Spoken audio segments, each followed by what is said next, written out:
Kifo. Let me see what it's talking about. Let me see what they talking about. Let me see what they talking about. Pull up a chair. Come over here to the round table. We about to break it all down. So we about to break bread right now.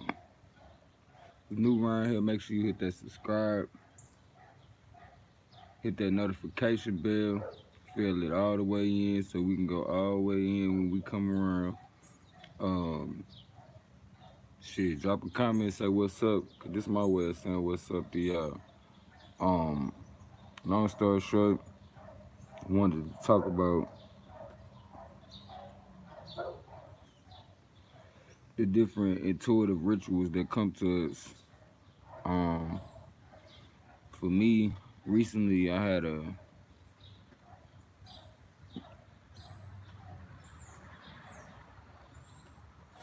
just the intuition to want to release the scales on my eye, um, to be able to see life for what it is. And in so many words, just want y'all to know that that shit worked.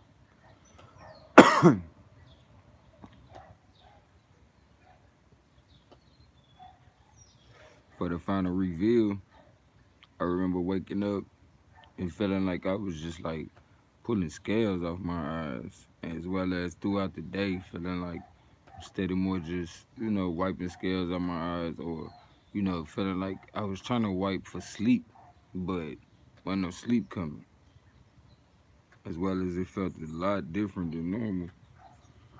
So, as I thought of ways to try to describe what I was feeling, it felt like I said, a removal of scales from my eyes, as well as I was able to see people.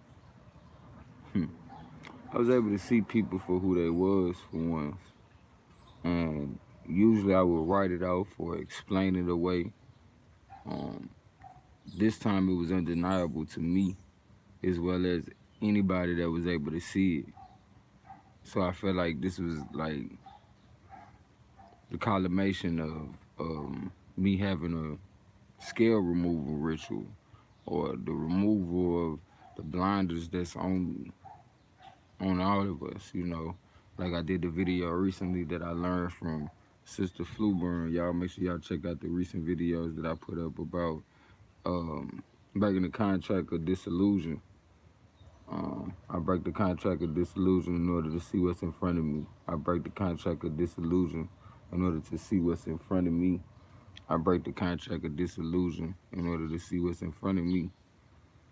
And it's these subtle things that we can do that will release us, just like there's subliminal things that are locking us down. You see what I'm saying? So as much as these subliminal things are coming up on us without a lot of us knowing the pathways in which they get to us, as well as we can't consciously reason away the subliminal acts. So they're taking up on us as though they're our thoughts. But I want you to know your mind is not just your mind. Feel me? It's a tool that energy flows through. So you even have to vet these thoughts.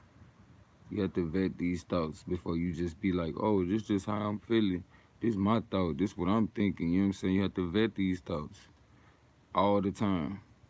So can't just mail it in and be like, this how I'm feeling, so this how I'm going with it. No. A lot of times these thoughts are sent to you from different energy forms, as well as different things that we eat that we don't understand, that we taking on certain energy forms, putting it in us, and later on metabolizing thought processes that ain't all that great for our existence.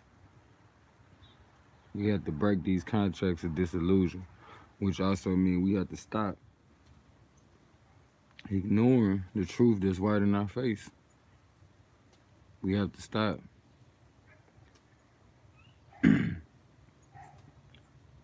Allowing for others to tell us what's reality instead of us finding out the realities of this plane ourselves.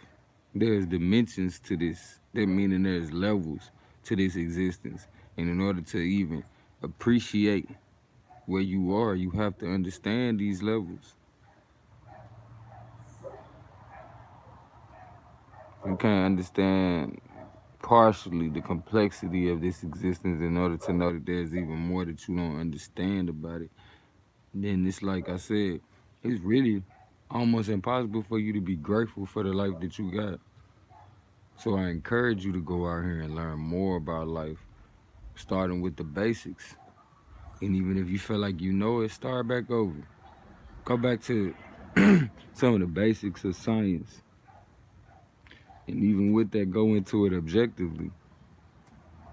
Don't go into it as though, yeah, I already know this. I'm just refreshing myself. No, go into it as though you don't know none of it. As though you just really want to understand it in order to break it down to your child or your childlike self. You know, we can go through midlife crisis, or we can tap into our inner childhood or inner child and see what's necessary for us to repair or draw from. Because for me, I had to figure out what was I doing as a kid before I got, so depressed. And I realized I was a creative, I was an artistic type being before I got, pressured into, fitting in, going to work like everybody else. The things of the mundane society. So I would just encourage a lot of y'all to tap into y'all childhood and figure out what were you doing before you was encouraged to, just mail it in. Um, and I'm showing y'all what is the sun, the great rising, you feel me? I don't know if it's picking it up all the way because that bad boy behind the tree, you know what I'm saying? But that's what I like to do in the morning. Um, like I said, I love you as myself, and ain't nothing you can do about it, as we are one. Kinfo, let me see what they talking about. Let me see what it's talking about. Let me see what it's talking about. Pull up a chair, come over here to the round table. We about to break it all down. So we about to break bread right now.